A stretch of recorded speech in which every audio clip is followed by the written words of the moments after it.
Hey guys, tonight we are heading to the warm savannas of Central Africa, to the banks of the Kwanza River where reeds whisper, drums echo faintly in the distance, and a newborn cry signals the arrival of someone destined to outwit empires. The year is 1583, the kingdom is Ndongo, and the child in swaddling cloth is a princess named Nzinga, who will one day bend history around her like it's a pliable reed. But for now, she is just an infant in a royal household, unaware that centuries later people will still tell her story. You, on the other hand, probably wouldn't last a day in this world. No bug spray, no air conditioning, and the mosquitoes here don't politely whine near your ear. They arrive like tiny dive bombers in formation. So, before you get comfortable, take a moment to like the video and subscribe, but only if you genuinely enjoy what I do here. And if you're listening somewhere unusual, maybe in a city that never sleeps like Tokyo or under a quilt in a snowy cabin in Canada, drop your location and the local time in the comments. I love seeing where in the world you're tuning in from. Now, dim the lights, maybe turn on a fan for that soft background hum, and let's ease into tonight's journey together. The court of Ndongo is not quiet at Nzinga's birth. Drummers beat to announce her arrival. Women ululate with joy, and courtiers whisper predictions. Her father, King Kiluanji, rules a kingdom powerful but constantly challenged by Portuguese settlers creeping inland from the coast, and by rival African states looking to take advantage of shifting trade. Nzinga's first breaths are drawn into an atmosphere already charged with conflict and ambition, a mainstream historical fact here. Ndongo was one of several Mbundu states in what is now Angola, thriving on agriculture, trade, and diplomacy long before Europeans showed up with muskets and ambitions. Quirky tidbit? Legend says that at her baptism decades later, Nzinga claims she was born with her umbilical cord wrapped tightly around her neck, and that this near strangling gave her the name Nzinga, literally to twist or to coil. Whether it's fact or family myth, it gave her an origin story dramatic enough to rival any superhero movie. Historians still argue whether the details of her birth were embroidered later to highlight her destiny. Did she truly enter the world already struggling for breath, or was that retroactive symbolism crafted by admirers? Either way, it stuck. Her very name carried the weight of survival and resilience. You picture the royal household bustling, attendants bringing food, elders offering blessings, warriors sharpening spears nearby, as if to remind the newborn that her life will not be cradled in luxury alone. Already, alliances and threats swirl around the palace like restless winds. And you, sitting quietly in a shadowed corner, sense that this is no ordinary birth. It's the first page of a saga that will stretch across nearly a century. The palace settles into its rhythm, and you now watch Nzinga grow from swaddling cloth to bright-eyed child. The court of Ndongo is alive with music, ritual, and the endless bustle of politics, but for Nzinga, it is also a playground. You follow her small footsteps through the courtyards, where women pound grain in heavy mortars, where smiths hammer iron into tools and weapons, where messengers arrive dusty from the road with news from villages far away. Every sound, every sight becomes part of her education long before she realizes it. A mainstream historical fact. Girls of royal lineage in Bundu society were not simply hidden away, they were often trained in language, ritual, and leadership. Nzinga's early years exposed her to ceremonies, negotiations, and the machinery of governance. She grew up hearing her father's advisors debate strategy against the Portuguese and rival states, absorbing the rhythms of power before she could write her own name. Quirky tidbit?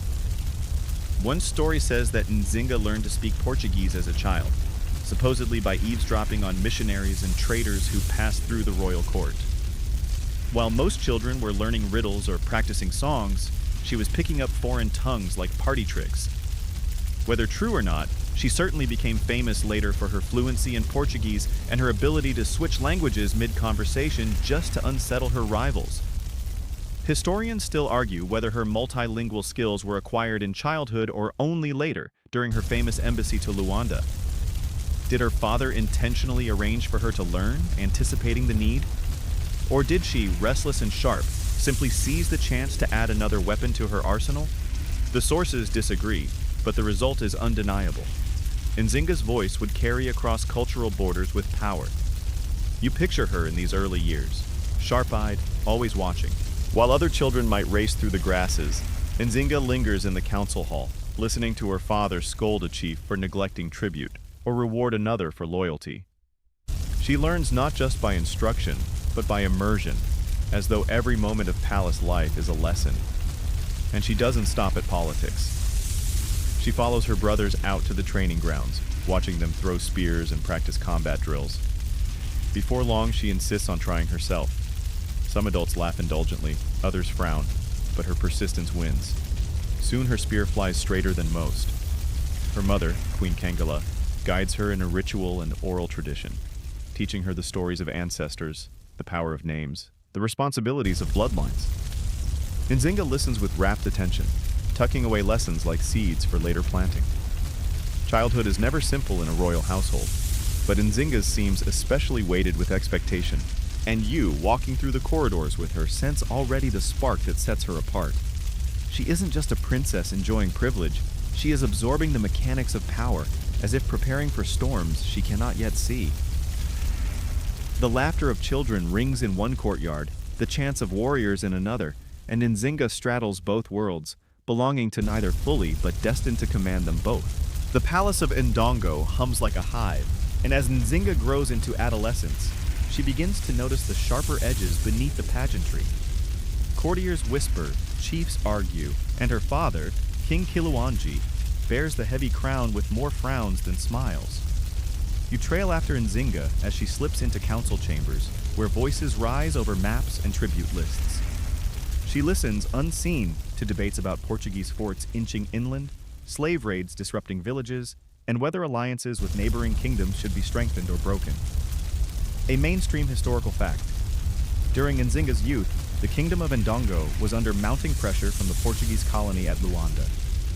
Established in 1575, Luanda became a hub of trade and conquest, pulling on the resources of the interior. The Portuguese forged alliances with Mbangala mercenaries, ruthless bands of raiders, and together they destabilized Ndongo's borders.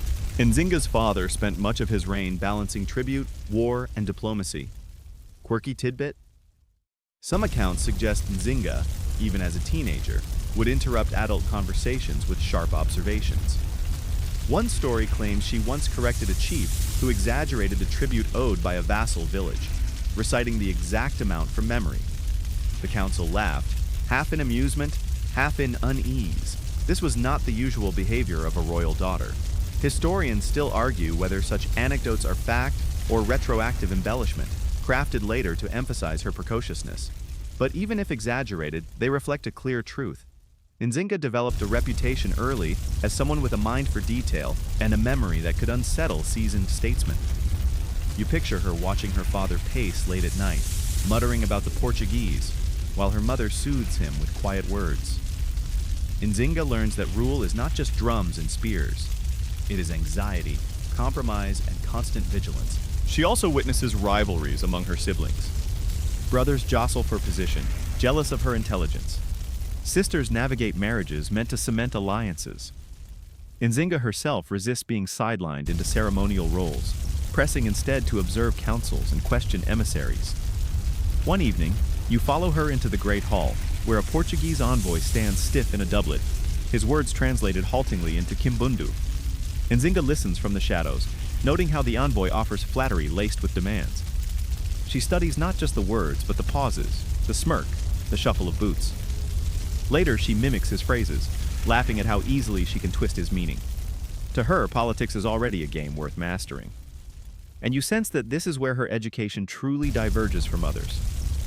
While her peers might learn songs of ancestors, Nzinga learns the rhythm of negotiation. While others practice dance, she practices rhetoric. The palace becomes her classroom, and its tensions her textbooks. The drums of Ndongo still beat, but beneath them, you hear something subtler. The heartbeat of a girl absorbing the art of power, one whispered argument at a time. By the time Nzinga reaches her later teens, whispers of Europeans are no longer distant rumors. They are stories that stalk the palace halls like restless spirits. You follow her as she sits cross-legged near the hearth, listening to traders and emissaries describe strange men arriving at the coast with floating houses made of wood, guns that spit fire, and demands wrapped in smiles. The Portuguese have been in Angola for decades now, and though the capital of Luanda is a long march away, its influence feels closer with each passing season. A mainstream historical fact. The Portuguese arrived on the Angolan coast in the late 15th century, establishing forts and settlements to control the lucrative slave trade. By the early 1600s, when Nzinga was coming of age, they had consolidated power in Luanda and were extending their reach inland. Their alliances with the Imbangala, fierce warrior groups who thrived on raiding and enslavement, made them even more formidable enemies. Quirky tidbit? Some of the earliest descriptions of Portuguese dress left Ndongo courtiers both amused and baffled. Imagine warriors in raffia skirts and iron bangles, watching pale men strut about in starched collars, doublets, and hose. One chronicler later quipped that the Portuguese looked like parrots in boots, colorful, noisy, and not nearly as intimidating as they hoped. Nzinga herself is said to have laughed at the descriptions, though she never underestimated their firepower. Historians still argue whether the Mbundu elites of Ndongo saw the Portuguese primarily as a threat or as potential trading partners in these years. Some evidence suggests that kings like Kiluanji tried diplomacy first, hoping to balance gifts and tribute with autonomy.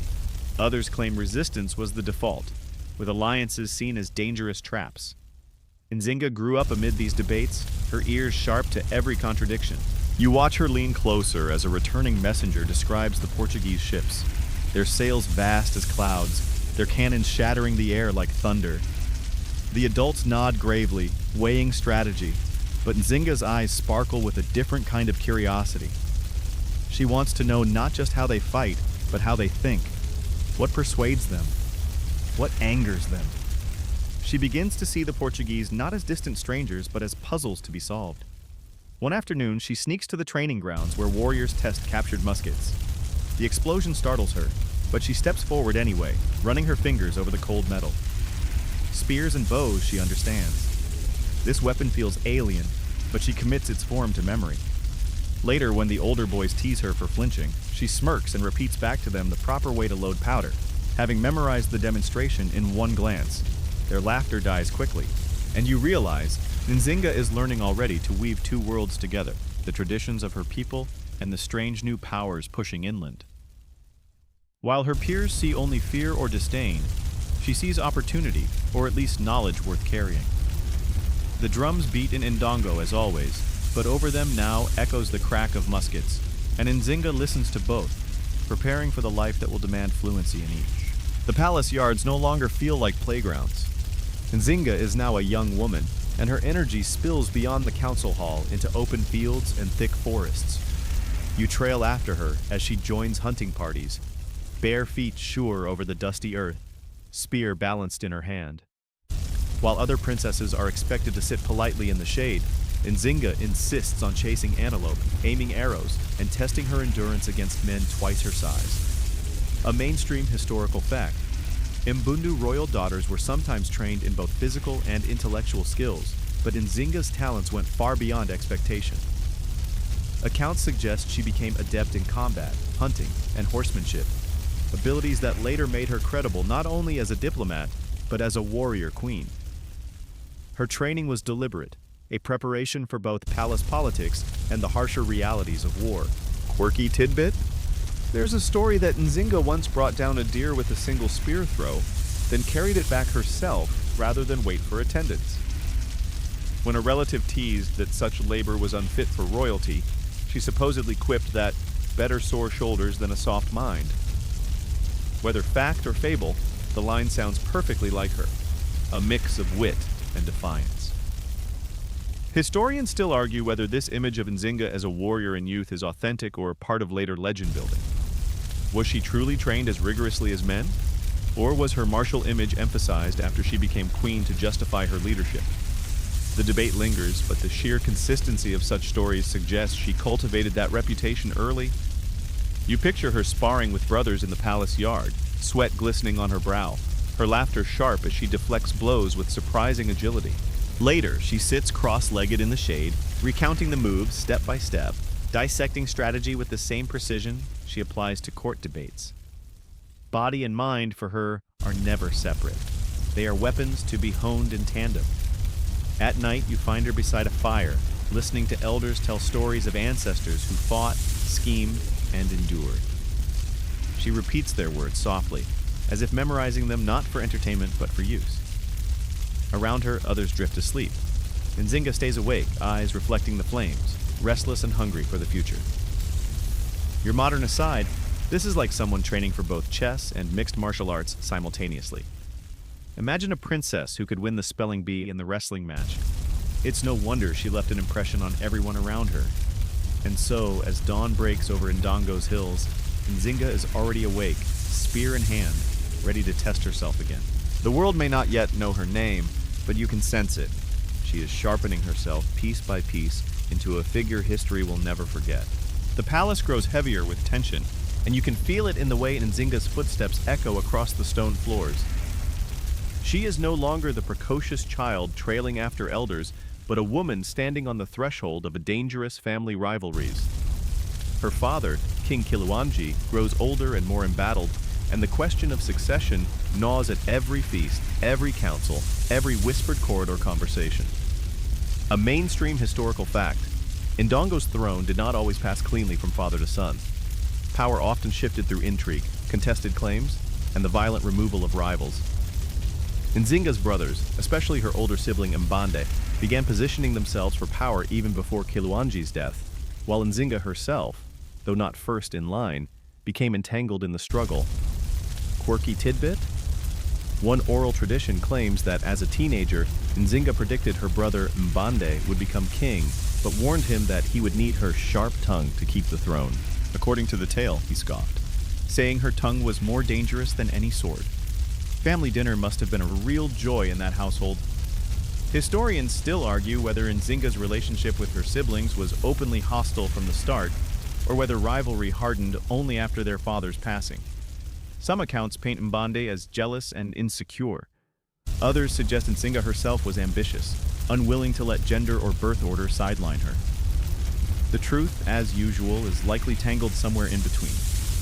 You picture the siblings avoiding each other's eyes during ceremonies, smiles stretched thin as musicians drum and dancers whirl.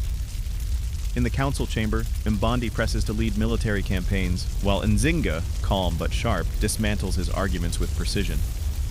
Each victory for her in debate leaves his pride bruised, and you can sense a storm gathering. Meanwhile, Nzinga's sisters face a different kind of rivalry. Marriages arranged, alliances brokered, their futures decided at the chessboard of diplomacy. Nzinga refuses to play that role. She lingers instead with warriors, advisors, and emissaries, refusing to be tucked neatly into a corner of dynastic strategy. At night, she confides in her mother, who warns her that brilliance is both gift and danger.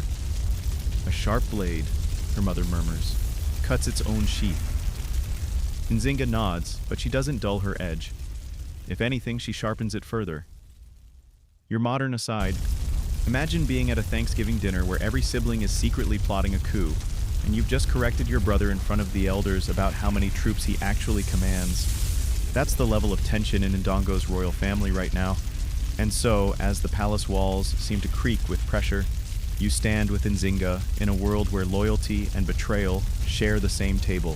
Family is both armor and threat, and Nzinga, ever observant, is learning how to survive both. The air in Ndongo thickens with the smell of smoke and musk as envoys prepare to ride for Luanda, the Portuguese capital by the sea. And you, shadowing Nzinga, feel the weight of expectation pressing on her shoulders. She has been chosen to lead a diplomatic mission, no small errand but a gamble at the very heart of empire. The Portuguese demand tribute, alliances, and concessions. Ndongo demands recognition, respect, and survival. Nzinga steps forward as the one person sharp enough to balance those scales. A mainstream historical fact. In 1622, Nzinga traveled as an ambassador to Luanda, representing her brother Mbande, who by then had taken the throne. The kingdom was struggling under military and economic pressure from the Portuguese, and this embassy was a desperate bid to secure peace. Nzinga's fluency in Portuguese and her diplomatic brilliance made her the natural choice. Quirky tidbit? Oral tradition claims Nzinga spent days before the embassy practicing Portuguese insults, just in case she needed them. One phrase supposedly translated to, "May your beard catch fire while you speak." Whether she ever used it in Luanda is unknown, but it certainly shows she was ready for every possibility. Historians still argue whether Mbande sent Nzinga willingly, trusting her talents, or whether he hoped she would fail, thus removing a rival. Was she his trusted envoy, or a pawn sent into danger? The records remain divided, but the outcome, her legendary success, outshone his intentions. You picture the caravan departing, warriors with spears, attendants balancing tribute, couriers carrying messages. Nzinga rides at the center, straight-backed, her eyes fixed toward the coast. The journey takes days across dusty plains and tangled forests, every hoofbeat echoing with the weight of Ndongo's hopes. At night by the fire, she practices phrases in Portuguese, rolling the words across her tongue until they flow easily. She studies her attendants' reactions, rehearsing expressions of courtesy and disdain with equal mastery. Sleep is light. Preparation is constant. By the time the towers of Luanda rise on the horizon, Nzinga is ready not only to meet the Portuguese, but to disarm them. And you realize, this embassy is more than a political mission. It is Nzinga's debut on the stage of history, her chance to transform brilliance into legend. You hear the surf pounding, smell the salt air, and sense that something extraordinary is about to unfold. The city of Luanda rises before you, a jumble of Portuguese stone houses, wooden warehouses, and the salty tang of the Atlantic breeze. You walk beside Nzinga as she strides into this foreign space, her attendants in bright mbundu cloths, contrasting sharply with the stiff doublets and lace collars of the colonial officials. The Portuguese governor waits in his grand hall, polished tiles underfoot, crucifixes on the walls, and a heavy chair at the center of the room.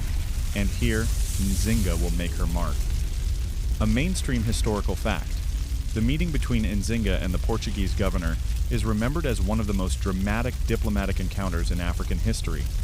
When she entered the hall, no chair had been prepared for her.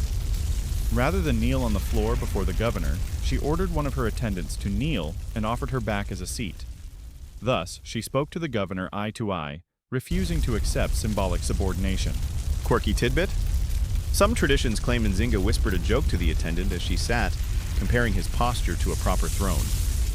The poor man, straining under her weight, supposedly chuckled, even as he balanced history on his shoulders.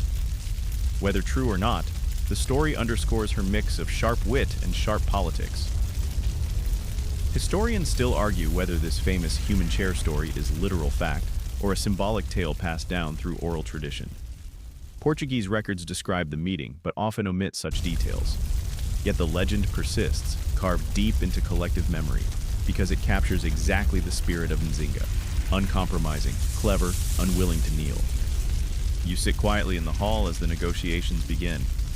Nzinga speaks in fluent Portuguese, her voice steady, her arguments precise. She demands recognition for Ndongo's sovereignty, pleads for the release of captives, and offers terms that balance diplomacy with dignity.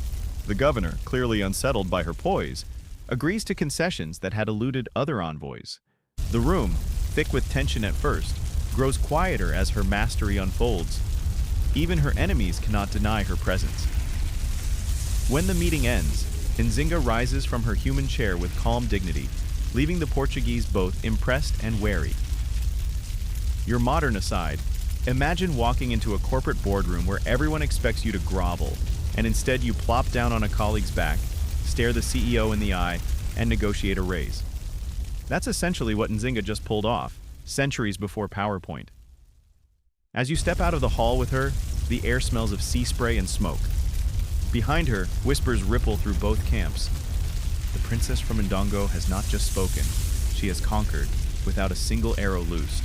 The salty breeze of Luanda lingers as the negotiations conclude, but the next move Nzinga makes is not on the battlefield. It's at a baptismal font. You follow her into a whitewashed church where candles flicker against painted saints, and the air smells faintly of incense and damp stone. Here, Nzinga kneels, not in defeat, but in strategy. A mainstream historical fact. During her embassy in 1622, Nzinga agreed to be baptized as a Christian, taking the name Ana de Sousa in honor of the Portuguese governor's wife, who served as her godmother. This act cemented the peace treaty, earning her goodwill and temporary respite for Ndongo. But make no mistake, her conversion was political theater as much as spiritual commitment. Quirky tidbit? One chronicler claimed that when asked to renounce the devil, Nzinga supposedly glanced sideways at the Portuguese officials and muttered something sly in Kimbundu. The record doesn't say what, but you can imagine it being the 17th century equivalent of, "Sure, but I think he's sitting right next to me." Historians still argue whether Nzinga's baptism reflected genuine religious conviction or pure pragmatism. Some suggest she embraced Christianity sincerely, weaving it into her later rule. Others argue she treated it as another weapon in her arsenal, adopting faith when it suited her, discarding it when it didn't. The debate remains unsettled, just as Nzinga intended. She thrived on ambiguity. You watch the water poured over her head, see the priest's solemn blessing, and note the Portuguese smiles of satisfaction. To them, this is victory, proof that their faith and authority have spread inland. To Nzinga, it is survival and leverage. Her new name, Ana de Sousa, becomes a mask she can wear when it helps her, one more layer of armor in a dangerous game. That night, in her quarters, she sips wine slowly, her attendants whispering in Ubuntu. The baptismal gown lies crumpled in the corner, already discarded like a costume after a play. She laughs softly, remarking that if a splash of water can buy freedom for her people, then she will gladly be drenched a dozen more times. Your modern aside, think of this as the ultimate act of checking the "I agree to terms and conditions" box, but with the fate of a kingdom on the line. Whether or not you mean it, you click accept, because sometimes survival requires flexibility. The bells of Luanda toll late into the night. The Portuguese believe they've made a convert. Nzinga knows she's made a move, and you, drifting in the candlelit quiet, realize that baptism here is not an end but a beginning. Another step in a life defined by adaptability, wit, and relentless determination. The church bells of Luanda fade behind you as Nzinga's embassy concludes and the return journey to Ndongo begins. But peace is fragile, and palace corridors rarely stay calm for long. You walk with Nzinga back through the familiar halls of her homeland, only to find the air thick with mourning and suspicion. Her brother, Mbande, sits on the throne now, and family ties are fraying fast. A mainstream historical fact: after their father's death, Mbande rose to power as king of Ndongo. His reign was precarious, pressured on all sides by Portuguese expansion and by hostile neighbors. To secure his throne, Mbande reportedly executed rivals, including Nzinga's own infant son, to eliminate any claim to succession through her line. Quirky tidbit? Oral tradition claims that after the child's death, Nzinga confronted her brother so fiercely that courtiers whispered she might strike him then and there. Instead, she is said to have left the room in total silence, a gesture more chilling than any outburst. Silence, after all, can sometimes be the loudest threat. Historians still argue whether Mbande truly ordered the death of Nzinga's child, or if later storytellers embellished the cruelty to highlight her eventual rise as a ruler in her own right. The sources disagree, but what remains clear is that this was the turning point. Nzinga's loyalty to her brother fractured, and her hunger for power sharpened. You picture the palace now, Nzinga moving through its corridors with measured steps, every glance a calculation. She had once served as Mbande's envoy, securing peace for him. But now she finds herself mistrusted, her family reduced, her child gone. The drums of Ndongo beat with unease, as if the kingdom itself senses a storm approaching. One evening, Nzinga walks the palace yard alone. She watches soldiers train with spears, listens to the murmurs of servants, and tilts her head back to study the stars. You sense the weight pressing on her.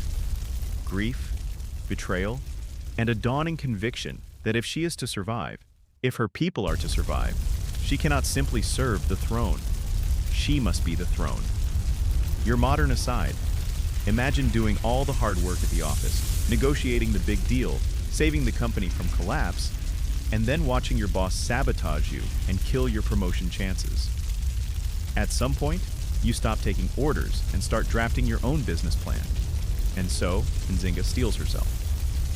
The woman who once sat eye to eye with a Portuguese governor is now preparing to look her own brother in the face, with the patience of a predator waiting for the right moment.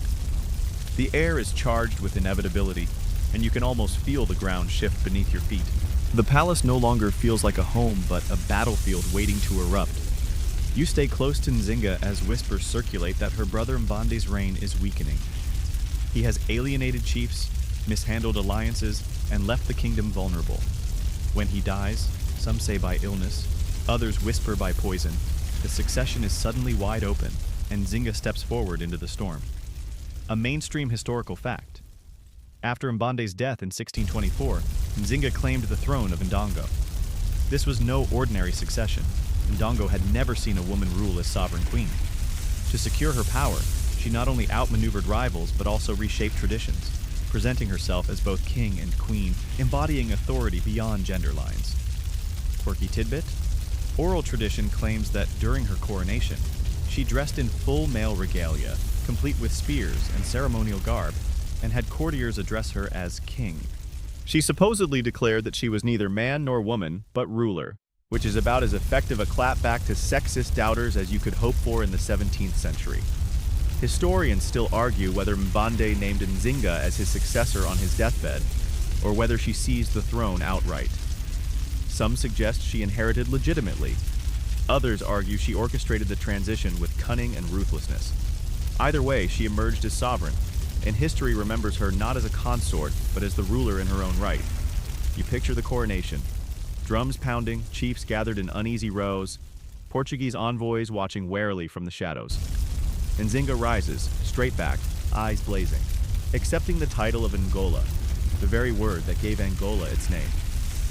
Her voice cuts through the murmurs, commanding loyalty, warning betrayal. The crowd knows they are witnessing something unprecedented. In the days that follow, she consolidates her rule with speed. Rivals are exiled, alliances tightened, symbols of her legitimacy displayed at every ceremony. At night, she walks through the palace halls, touching the carved wooden throne that is now hers, testing the feel of power beneath her hands. She has lost family, child, and trust, but in their place, she has carved sovereignty. Your modern aside, it's like stepping into a corporate boardroom where everyone assumes the CEO must be a man, and then announcing, "Actually, I'm the CEO now, and you'll be addressing me accordingly." Bold, shocking, and effective. And so, Nzinga emerges, no longer the envoy, no longer the sister, but the ruler. You sense the weight of the crown pressing down on her, but she does not bow. She stands taller, ready to meet enemies within and without, armed not only with spears, but with an indomitable will. The throne beneath Nzinga is solid for now, but the ground around it is jagged and treacherous. You follow her into the council chamber where chiefs argue, envoys linger, and whispers of betrayal curl like smoke in the rafters. Being queen is not enough. Nzinga must constantly prove she deserves to remain queen, and that means playing alliances like an intricate board game where every piece can turn against you. A mainstream historical fact, Nzinga forged shifting alliances throughout her reign, sometimes aligning with the Portuguese, sometimes against them, sometimes partnering with neighboring African kingdoms or the feared Imbangala warrior bands. These choices were pragmatic, designed to keep her realm alive in an era when empires were swallowed whole by European expansion and regional rivalries. Quirky tidbit? Some accounts suggest that Nzinga once hosted rival chiefs at a banquet where, midway through the feast, she ordered dancers to act out a mock betrayal, complete with poisoned cups and backstabbing. When the stunned chiefs asked the meaning, she smiled and said, "So you remember what happens if loyalty falters?" Subtlety, it seems, was optional. Historians still argue whether Nzinga's alliances were seen as masterstrokes of pragmatism or acts of desperation. Was she the great strategist adapting to circumstance, or a ruler constantly scrambling in crisis? The truth may be both, but what's clear is that she kept Matamba and Ndongo on the map far longer than anyone expected. You watch her hold court. Emissaries in indigo robes, warriors scarred from campaigns, Portuguese traders trying not to sweat under her gaze. She listens, weighs, and strikes bargains with the precision of a surgeon. One day she promises tribute to Lisbon. The next, she secretly arms rebels against them. To her, survival is not about loyalty, but flexibility. At night, she consults her inner circle, debating risks by the flicker of oil lamps. Some advisors beg for peace at any cost. Others call for relentless war. Nzinga, calm as ever, reminds them that an empire's heart beats not only with swords, but with clever tongues and calculated gestures. Your modern aside, think of her as the ultimate freelancer, never signing a permanent contract, always keeping options open, switching allegiances when it suits her survival. she'd crush it on LinkedIn, though her endorsements would be pretty tense. And so, in the constant shuffle of alliances and betrayals, Nzinga thrives. You sense that she draws energy from the game itself, turning every challenge into an opportunity. Around her, rivals stumble. Above her, the crown remains steady.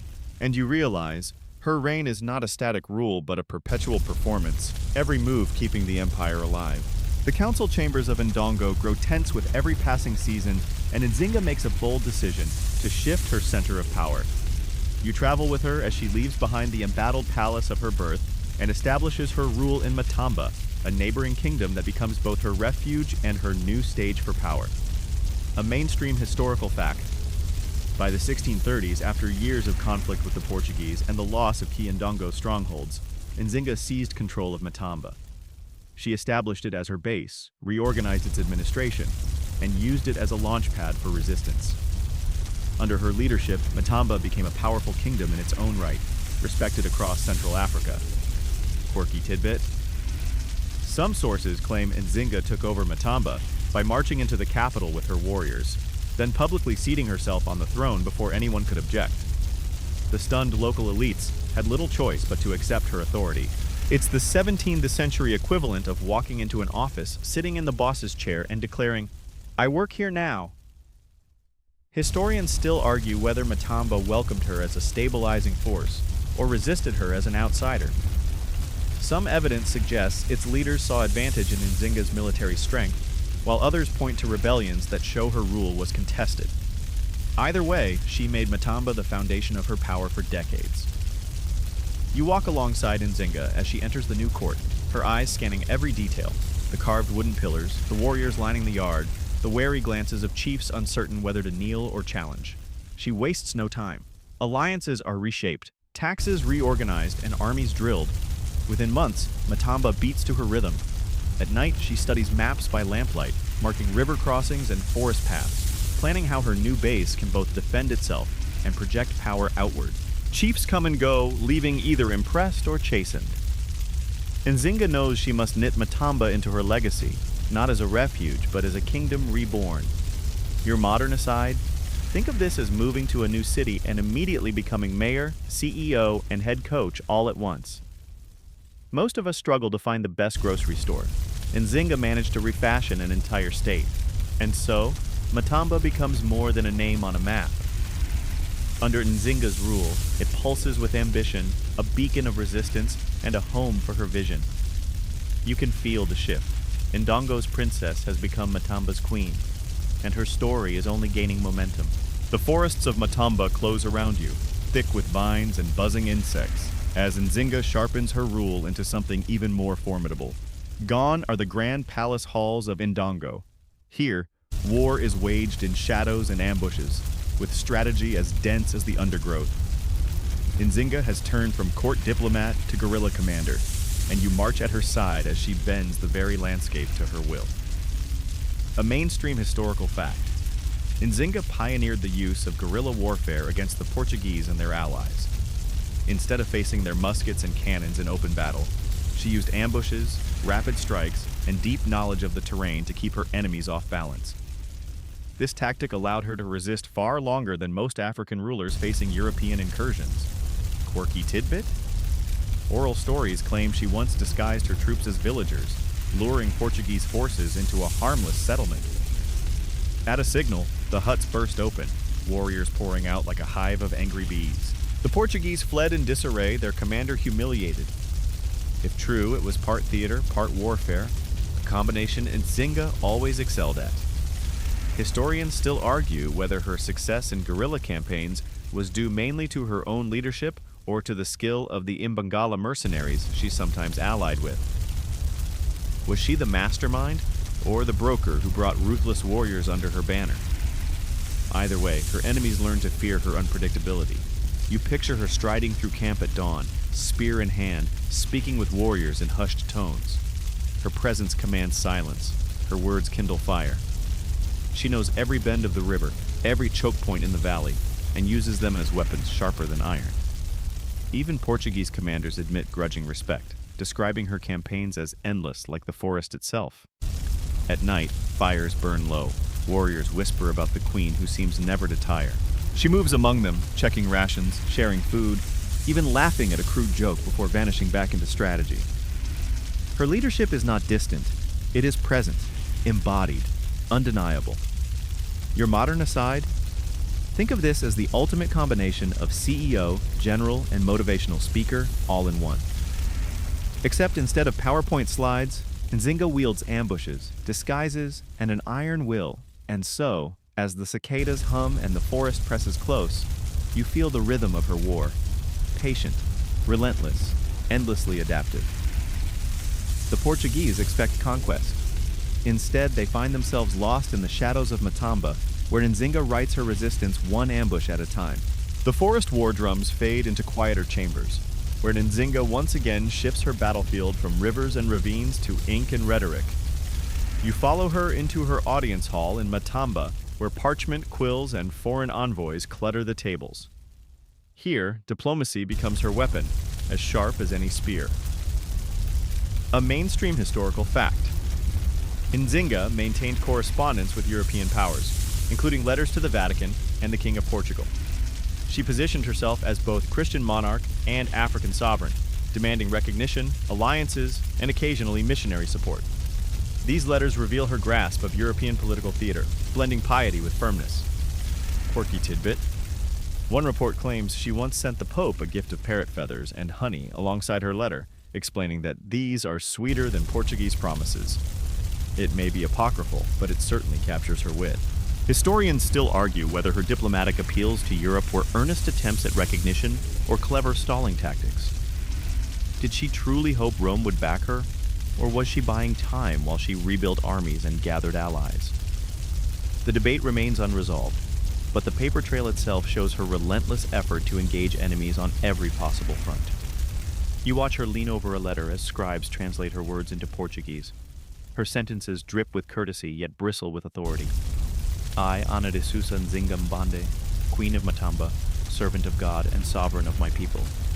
She folds religion and politics together seamlessly, like weaving two threads into one rope strong enough to pull kingdoms. At the same time, mercenaries arrive at her court, some Dutch, rivals of the Portuguese, eager to offer muskets and powder in exchange for trade. Nzinga greets them with equal poise, bargaining for every cartridge, every alliance. To her, a foreigner's musket is not just metal, it's leverage, survival, possibility. At night, she reflects with advisors, the air heavy with the scent of palm wine and ink. She muses that letters travel slower than armies, but can strike deeper when they arrive at the right moment. Her courtiers nod, some bewildered by her faith in paper, but she insists words are weapons too. Your modern aside? Imagine trying to juggle Zoom calls with the UN, trade negotiations with rival nations, and guerrilla campaigns in the jungle, all while convincing everyone you're both devoutly religious and terrifyingly unyielding. That's Nzinga's schedule. And so, the Queen of Matamba writes, bargains, and plots. You can almost hear the scratching of quills, the shuffle of envoys, the weight of her signature sealing not just treaties, but her determination to outwit empires with both sword and ink. The ink on her letters dries, but Nzinga knows that diplomacy and war are not enough on their own. To rule for decades, she must craft daily life in her court into a theater of authority, one where every ritual, meal, and gesture reinforces her image as both sovereign and symbol. You step with her into the palace of Matamba, where the rhythms of routine reveal just as much about her reign as the clamor of battle. A mainstream historical fact. Nzinga organized her court along both Mbundu traditions and European influences, blending the two to project legitimacy. She held audiences, enforced rituals of deference, and oversaw ceremonies that highlighted her dual role as warrior and Christian monarch. These daily displays were essential in reinforcing her authority over subjects and allies alike. Quirky tidbit? Some accounts suggest Nzinga required her attendants to crawl on their knees when addressing her, echoing both local ritual and perhaps a touch of irony toward Portuguese pomp. A few reports even describe her eating with theatrical flair, ensuring that every bite looked like a performance of power. Historians still argue whether her court was primarily traditional, infused with ancestral rites, or whether she leaned more heavily on European trappings to impress foreign visitors. Some claim her rituals were designed for local chiefs. Others believe they were staged with an eye on Lisbon and Rome. The ambiguity itself may have been deliberate, a way to keep all sides guessing. You move through her court, women in indigo robes carrying water, scribes hunched over parchment, guards in bright cloths and iron bracelets standing at rigid attention. Nzinga herself appears each morning dressed not just to impress, but to declare, sometimes in Umbundu finery, other times in garments resembling European gowns, always with the bearing of someone who knows eyes are watching. Meals become ceremonies. She dines on roasted game, millet, and honeyed drinks, surrounded by attendants who ensure her table radiates abundance even in lean times. A casual visitor might think she eats merely for sustenance. You see, it's a display of stability, a promise that under her rule the kingdom provides. In the evenings, musicians played drums and stringed instruments, filling the halls with rhythm. Storytellers recount her victories, weaving her image into the tapestry of Matamba's history, even as she still lives. She listens, sometimes correcting a detail, sometimes laughing at an exaggeration, but always encouraging the performance that turns her into legend in real time. Your modern aside, think of this as the ultimate brand management campaign, curating every detail of court life so subjects, allies, and enemies all see the same message. I am in control. Forget Instagram influencers. Nzinga was staging her image centuries before hashtags. And so as you drift through her court, you realize that every ritual, every candle lit, every morsel of food, and every song sung is not just tradition, it is strategy. Nzinga's daily life is a performance of power, and she plays the role flawlessly. The court musicians fade into silence, replaced by murmured stories drifting through Matamba's marketplaces and villages. Nzinga's deeds have already begun to outgrow the boundaries of her palace. You follow the echo of these tales, realizing that her life is becoming more than history.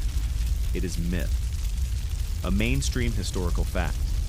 Queen Nzinga's reputation spread widely during her lifetime, carried by Portuguese chroniclers, Mbundu oral traditions, and foreign traders. Her enemies painted her as ruthless and cunning. Her supporters hailed her as fearless and unyielding. Over time, both threads twisted into legends that blurred fact with storytelling. Quirky tidbit? One tale insists that Nzinga kept a harem of young men dressed as women, while another insists she kept women dressed as men. Each story framed to emphasize her power to bend gender and social norms at will. Were these literal truths or scandalous exaggerations by outsiders? No one agrees, but they stuck like burrs in her legend. Historians still argue whether these wilder accounts reflect reality or were propaganda crafted by her rivals. Did she truly live outside gendered expectations in daily practice? Or did Portuguese chroniclers, uncomfortable with a powerful African queen, exaggerate and distort to make her seem monstrous? The debate reveals as much about colonial bias as it does about Nzinga herself. You linger in a crowded market where storytellers gather children and elders alike. One performer mimics Nzinga's famous embassy, plopping onto the back of a laughing apprentice to reenact her human chair scene. The crowd roars with delight. Truth transformed into entertainment, history into theater. Elsewhere, an elder recounts how Nzinga once transformed into a bird to escape a Portuguese trap, wings flashing in the moonlight. Even in her own court, she encourages some of these stories, knowing myth is as sharp a weapon as any spear. If her enemies believe she is unpredictable, larger than life, even supernatural, so much the better. She shapes her reputation the way she shapes alliances, flexibly, strategically, with an eye toward both fear and respect. Your modern aside, this is the equivalent of today's memes turning leaders into superheroes or villains overnight. Except instead of trending online, Nzinga's legends traveled by drumbeat, campfire, and sailor's tale. She was both the headline and the folklore. And so, as the night settles, you sense that Nzinga's life has already begun to slip into story, her reality embroidered with rumor until even you find it hard to separate one from the other. But maybe that's the point. Nzinga herself knew that to rule not just a kingdom but imagination was the ultimate victory. The laughter of storytellers fades into a quieter rhythm, the kind that comes with years settling on weary shoulders. You now walk beside Nzinga as age etches lines into her face. Though her presence remains formidable, the queen who once strode at the head of armies now spends more time in the council hall, her voice still sharp, Her eyes still keen, but her steps slower, her nights longer. A mainstream historical fact. Nzinga lived into her 80s, an extraordinary lifespan for the 17th century, especially for someone who spent so much of her life in war and negotiation. By her later years, she shifted her focus from battlefield campaigns to consolidating her rule, strengthening Matamba's stability and ensuring her succession. Quirky tidbit? Oral tradition claims that even in her 70s, Nzinga would sometimes join warriors in morning drills, spear in hand, just to prove she was not finished yet. One young recruit supposedly fainted in embarrassment when she outlasted him in sparring. Whether true or not, it paints the picture of a queen who refused to be written off. Historians still argue whether Nzinga's later years marked a mellowing of her reign or a continuation of her intensity. Some records describe her as more conciliatory, making peace with Portugal in her final decade. Others suggest she remained fiercely distrustful, signing treaties only as tactical maneuvers. Even in age, her motives remain a puzzle. You picture her sitting on her carved wooden throne, silver hair braided tight, adorned with beads and cloth dyed in saffron and indigo. Courtiers lean forward to catch her words, still laced with authority. She instructs chiefs on tribute, revises tax policies, and oversees the training of the next generation of warriors. At night, she walks slowly through the palace gardens, pausing by torchlight to whisper prayers to both ancestors and saints, blending traditions as seamlessly as she always had. Her court has shifted too. Where once every moment felt like crisis, now there is a rhythm of governance. Trials held, disputes settled, rituals performed. Nzinga presides over it all with a steadiness that belies her years. And yet, she still dreams of battles, of ambushes in the forest, of negotiations where every word was a weapon. You can almost hear her mutter in her sleep, still strategizing, even as her body rests. Your modern aside, it's a little like watching a retired athlete who still shows up to the gym every morning. She might not be sprinting full court anymore, but she can still outshoot the rookies, and she enjoys proving it. And so, Nzinga in old age remains herself, fierce, calculating, unbowed. Time has slowed her steps, but not her will. You realize that this longevity is itself part of her legend. She not only outlasted rivals, she outlived them, carving her story into nearly a century of history. The palace in Matamba grows hushed now, the weight of years pressing down like a heavy cloak. You walk with Nzinga through its courtyards, where she moves more slowly, leaning on attendants, her breath measured but her gaze still sharp. The queen who once outwitted governors and marched armies is nearing her final chapter. A mainstream historical fact. Queen Nzinga died in 1663 at around 80 years old after nearly 4 decades of rule in Matamba. Her death marked the end of one of the longest and most remarkable reigns of the 17th century in Africa. Succession passed to her sister Barbara, whom she had carefully prepared to continue her policies and maintain the kingdom's stability. Quirky tidbit? Oral traditions claim Nzinga insisted on being buried with her weapons, spear, bow, and ceremonial regalia, so that even in the afterlife, she could rise ready for battle. Some say she joked, "The Portuguese may chase me even there, and I'll be prepared." Whether literal or metaphorical, it captures her iron sense of humor to the end. Historians still argue whether Nzinga's final years were marked by genuine peace with the Portuguese, or whether she merely used treaties as placeholders until her death. Some describe her passing as the moment hostilities truly quieted. Others argue her resistance carried to the very last breath, treaties or not. You picture her last days, the queen seated in her hall, attendants fanning her gently, chiefs and advisors gathered to hear her final words of guidance. She reminds them to guard Matamba fiercely, to remain cunning in the face of outsiders, to never kneel unnecessarily. Her voice, though frail, still carries the weight of command. At night, as her strength wanes, she gazes at the flickering firelight, recalling decades of war councils, hunts, and journeys.